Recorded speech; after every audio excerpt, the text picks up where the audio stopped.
Welcome, Channel Zero fans. I'm your girl Leontine, here to give you another breakdown. Up next, Season 4, The Dream Door, Episode 4, Bizarre Love Triangle. Let's get this party started. We finally get a glimpse into the day Jill created P-Jack. They seem to have such a loving relationship. If you remember from the last episode, Jill was able to put P-Jack to sleep in the basement after she calmed down.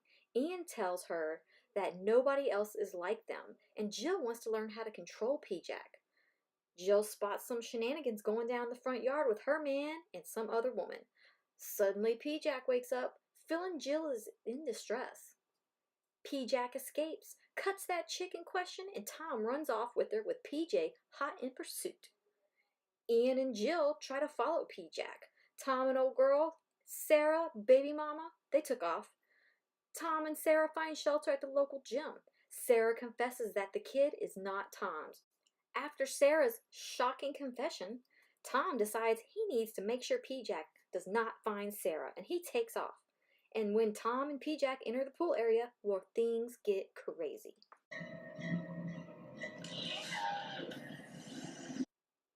Ian and Jill finally show up, and they see P-Jack has Tom underwater, and he is struggling.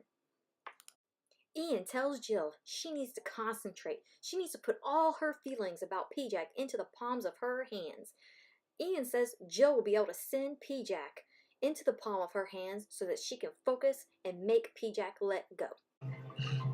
Now let go. Lucky for Tom, it works, and P-Jack lets go just in the nick of time. Now Ian instructs Jill to crush her hands together as hard as she can so that she can destroy P-Jack. You can clearly tell this is very painful for her, but in the end she's successful. Ian explains that he reached through her, and that's how they were able to destroy P-Jack together. Now I'm telling you, Ian is just so creepy, y'all. Now Tom is in shock, and he leaves the gym with Sarah. Jill doesn't know what to do. Back at the hospital, Sarah and Jill have a heart-to-heart, and Sarah confesses to her that her son is not Tom's. Tom is not the father, and Jill still doesn't seem relieved by this. It's the mere fact that Tom lied about it. I feel you, girl. I feel you. Later, Jill decides to leave the hospital with Ian. Poor life choices, I tell you. Poor life choices.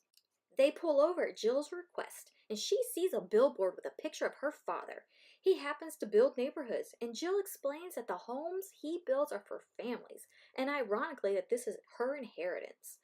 Jill then tells Ian she wants to learn how to control this power and to do more. Of course, Ian has the perfect place in mind. They end up at yet another house Ian owns. What does this guy do for a living that he can afford these bomb, large-ass homes? Ian explains it's normal for Jill to be sick after what she did to P-Jack. It takes a lot out of you. He sets up a place for her to sleep and intercepts a text message on her phone from her dad who wants to meet. It's an emergency. Tom gets home, and the message on his phone is the same from Jill's dad, saying that he needs to speak to his daughter ASAP. Not the kid you were expecting? Dad? Oh snap! Ian is Jill's brother! I knew something wasn't right. Ian and his dad get into a fight, and Dad thinks Ian is dangerous, and that's why he kept him away from Jill all these years. And what do you know? Ian is a straight psychopath. He brings to life his own monsters that deals with Dad in the worst way possible. Rest in peace, Dad. Now Tom goes to that hotel, and he tries to look for Jill's dad, sees Ian leaving the parking lot, and is instantly suspicious. Not having a good feeling, Tom goes into his bedroom, and he's nowhere to be found. Ian wakes Jill up with some tea, and she has no idea how depraved Ian is. And out of nowhere, Ian kisses Jill. Oh, that's so gross. Things just get weirder and weirder. Well, gang, it's fair to say that this is a bizarre love triangle indeed. This episode was fairly short, but it does get weirder and weirder. Don't forget to subscribe to find out what happens next. And if you like this breakdown, hook your girl up with a like. Until next time, keep it real, keep it fresh, and keep it funky.